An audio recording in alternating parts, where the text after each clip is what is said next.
بسم اللہ الرحمن الرحیم۔ السلام علیکم ورحمۃ اللہ وبرکاتہ۔ بسم اللہ الرحمن الرحیم۔ عزیز طلبہ، امید ہے آپ سب خیریت سے ہوں گے۔ آج ہم لیول نمبر 3 کا سبق نمبر 35 پڑھیں گے، جس کا عنوان ہے قاعدہ لم یمد اور ادغام کی شرائط۔ آج کے سبق کے اندر ہم مضاعف کا آخری قاعدہ پڑھیں گے اور اس کے ساتھ ہم ادغام کی شرائط بھی پڑھیں گے۔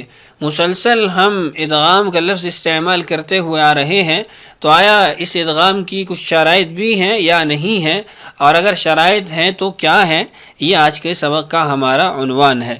تو آئیے باقاعدہ طور پر اپنا سبق شروع کرتے ہیں اور اپنے معمول کے مطابق ہم مثالوں سے اپنے سبق کا آغاز کرتے ہیں۔ آپ اپنی اسکرین پہ چند جملے لکھے ہوئے دیکھ رہے ہیں۔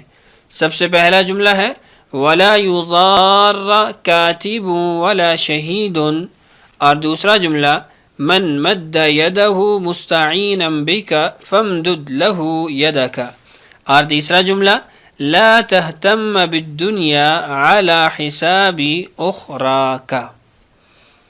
سب سے پہلے تو ہم ان 3 جملوں کے اندر ان الفاظ کو مقرر کر لیتے ہیں جو الفاظ آج کے ہمارے اس سبق سے متعلق ہیں۔ پہلے جملے کے اندر لا یضار، اور دوسرے جملے کے اندر فمدد، اور تیسرے جملے کے اندر لا تہتم۔ سب سے پہلی چیز تو ان تینوں الفاظ کے اندر نوٹ کرنے کی یہ ہے کہ یہ تینوں الفاظ یا تو امر کا صیغہ ہے یا نہیں کا صیغہ ہے۔ لا یضار نہیں کا صیغہ ہے، فمدد لہ فمدد امر کا صیغہ ہے، اور لا تہتم یہ بھی نہیں کا صیغہ ہے۔ اب نہیں کے صیغے میں یا امر کے صیغے میں مشترک بات یہ ہوتی ہے کہ اس کا آخر ساکن ہوتا ہے، اس کے آخر میں جزم ہوتی ہے، جبکہ لا یضار کے اندر جزم نہیں ہے۔ اسی طریقے سے لا تہتم کے اندر جزم نہیں ہے۔ اس کی وجہ کیا ہے؟ تو یہ ہم آج کے قاعدے کے اندر جانیں گے کہ یہاں پر جزم کے بجائے زبر کیوں آئی ہے، یعنی فتحہ کیوں آئی ہے، اور اسی طریقے سے ہم دیگر حالتیں بھی جانیں گے کہ کیا فتحہ کے علاوہ کوئی اور حرکت بھی نہیں کے صیغے میں یا امر کے صیغے میں آ سکتی ہے یا نہیں۔ تو آئیے پہلے قاعدہ پڑھتے ہیں، پھر لوٹتے ہیں ان مثالوں کی طرف۔ قاعدہ لم یمد، 2 ہم جنس حروف ایک کلمہ میں اکٹھے ہوں، ان میں سے پہلا حرف متحرک اور دوسرا سکون عارضی کی وجہ سے بوجہ امر یا بوجہ حرف جازم ساکن ہو تو اسے 3 طریقوں سے پڑھنا جائز ہے، جیسے لم یفر، لم یفری، لم یفرر۔ تو یہ قاعدہ ہے کہ اگر 2 ہم جنس حروف ایک کلمہ میں اکٹھے ہوں، ان میں سے پہلا حرف متحرک ہے جبکہ دوسرا حرف عارضی طور پر ساکن ہے۔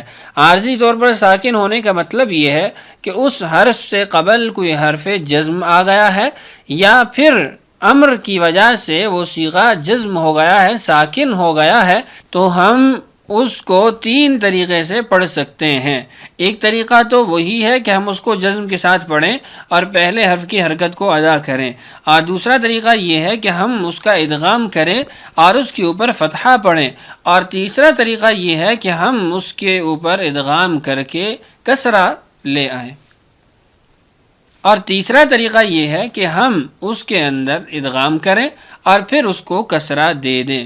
تینوں صورتیں آپ کے سامنے ہیں، لم یفر، لم یفری اور لم یفرر۔ آگے لکھا ہے اور اگر پہلے حرف کا ماقبل مضموم ہو تو ضمہ دینا بھی جائز ہے، جیسے لم یمد، لم یمدی، لم یمدو، لم یمدد۔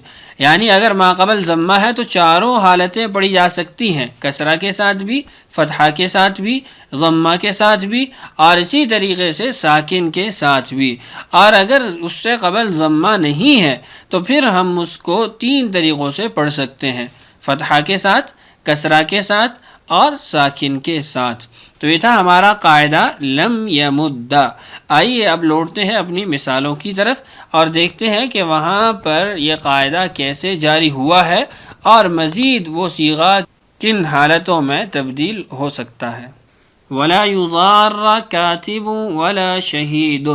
اب یضار نہیں کا صیغہ ہے اور آپ کو معلوم ہے کہ نہیں کے صیغے کے آخر میں ساکن ہوتا ہے، تو اصل میں یہ صیغہ ہے ولا یضارر، یضارر۔ اب یضارر دیکھیں دونوں حرف ایک جیسے ہیں اور ان میں سے پہلا متحرک ہے اور دوسرا عارضی طور پر لائے نہیں کی وجہ سے ہم نے اس کو ساکن کیا ہے، تو اس صورت کے اندر ہم اس صیغے کو 3 طریقوں سے پڑھ سکتے ہیں۔ لا یضارر بھی پڑھ سکتے ہیں، اور جیسا کہ ہمارے جملے میں موجود ہے لا یضار، یہ بھی پڑھ سکتے ہیں، اور لا یضاری بھی پڑھا جا سکتا ہے۔ تو تینوں حالتیں یہاں پر جاری ہو سکتی ہیں۔ اگلا صیغہ دیکھیے فمدد لہو۔ اب 2 دال ایک جیسے آ گئے، دونوں میں سے پہلا متحرک ہے اور دوسرا عارضی طور پر ساکن ہوا ہے امر کی وجہ سے، تو ہم اس صیغے کو 3 طریقوں سے پڑھ سکتے ہیں۔ فمدد لہو بھی پڑھ سکتے ہیں، مد لہو بھی پڑھ سکتے ہیں، اور مدی لہو بھی پڑھ سکتے ہیں۔ تیسرا لفظ ہے لا تہتم، اصل میں ہے لا تہتمم، لا تہتمم۔ اب آپ دیکھیں کہ آخر میں 2 میم اکٹھے ہوئے اور پہلا میم متحرک ہے، دوسرا عارضی طور پر لائے نہیں کی وجہ سے ہم نے ساکن کیا، تو اب ہم اس کو آپس میں ادغام کر کے 3 حالتوں میں پڑھ سکتے ہیں۔ لا تہتمم، لا تہتم اور لا تہتمی، ان تینوں صورتوں کے اندر ہم اس کو پڑھ سکتے ہیں۔ تو یہ تھا ہمارا قاعدہ لم یمد، جس کے اندر ہم نے یہ جانا کہ ایک صیغے کو کس طرح مختلف صورتوں میں ہم ادا کر سکتے ہیں اور کس قاعدے کی بنیاد پر کر سکتے ہیں۔ تو یہ تھا ہمارا مضاف کا آخری قاعدہ۔ آئیے اب ادغام کی شرائط پڑھ لیتے ہیں۔ ادغام کی شرائط۔ 2 حروف میں ادغام کے لیے درذیل شرائط کا پایا جانا لازم ہے۔ اگر ان میں سے ایک بھی شرط مفقود ہو تو ادغام ممنوع ہوگا۔ پہلی شرط، ان دونوں حروف میں سے پہلا حرف مدغم فی نہ ہو، یعنی پہلے ہی ادغام موجود ہے اور پھر اس کے بعد ایک مزید حرف اسی جنس کا آ جاتا ہے، تو ہم وہاں پر مزید ادغام کی صورت پیدا نہیں کریں گے۔ جیسے حببا، اب یہاں پر 3 با پائے جا رہے ہیں، پہلے 2 با کا آپس میں ادغام ہو گیا تو تیسرا با اپنی حالت پر باقی رہے گا۔ دوسری شرط ہے ان میں سے کوئی حرف الحاق کے لیے زائد نہ ہو، جیسے جل بابا، اصل میں جلابا تھا تو ہم نے با جو آخر میں زائد لے کے آئے ہیں اس کی وجہ ملحق بنانا تھا، الحاق کرنا تھا، تو اس لیے یہاں پر بھی قاعدہ جاری نہیں ہوگا، ادغام نہیں ہوگا۔ تیسری شرط یہ ہے کہ ان میں سے کوئی حرف تعلیل کا تقاضا نہ کرتا ہو، جیسے قویدہ۔ اور چوتھی شرط ہے کہ دونوں حروف یا نہ ہوں، جیسے حییا۔ اب یہاں دونوں یا ہیں تو ہم اس کا ادغام نہیں کریں گے۔ پانچویں شرط یہ ہے کہ دونوں متحرک حروف 2 کلمہ میں نہ ہوں، جیسے مکننی۔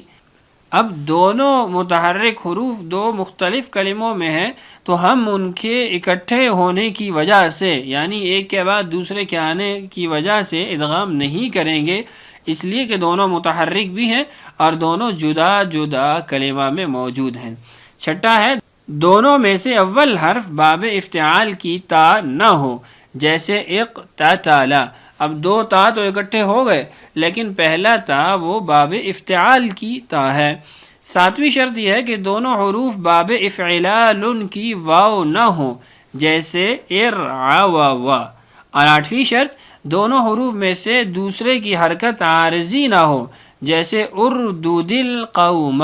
اب اردود القوم کے اندر آپ دیکھ رہے ہیں کہ 2 دال اکٹھی ہیں، لیکن یہ جو دوسرے دال کے نیچے کسرہ ہے یہ عارضی طور پر ہم ایک کلمہ کو دوسرے کے ساتھ ملانے کے لیے لے کر آئے ہیں۔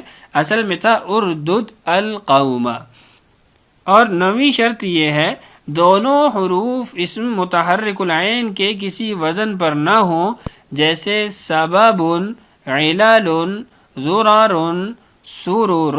اب ان کے اندر تو 2 ہمجنس حروف پائے جا رہے ہیں، لیکن دونوں حروف اسم متحرک العین کے وزن پر ہیں، یعنی ایسا وزن ہے جس کے اندر عین کلمہ متحرک ہے. تو یہ 9 شرائط تھیں جو ادغام کے لیے ضروری تھی، اور ہم نے ان کو یکے بعد دیگرے پڑھا. تو امید ہے آج کا سبق آپ کو سمجھ آیا ہوگا، ادغام کی شرائط بھی سمجھ آئی ہوں گی اور قاعدہ لم یمد بھی سمجھ آیا ہوگا. آئیے اب اپنی مشق کی طرف بڑھتے ہیں. مشق چند جملے ہیں پڑھ دیتا ہوں. استمد العون من المولى عز وجل، فر من المجذوم فرارك من الأسد، یا اخی انضم بالدعوة والتبلیغ، یا فتى صن عفتك وغض طرفك. یہ چند جملے ہیں.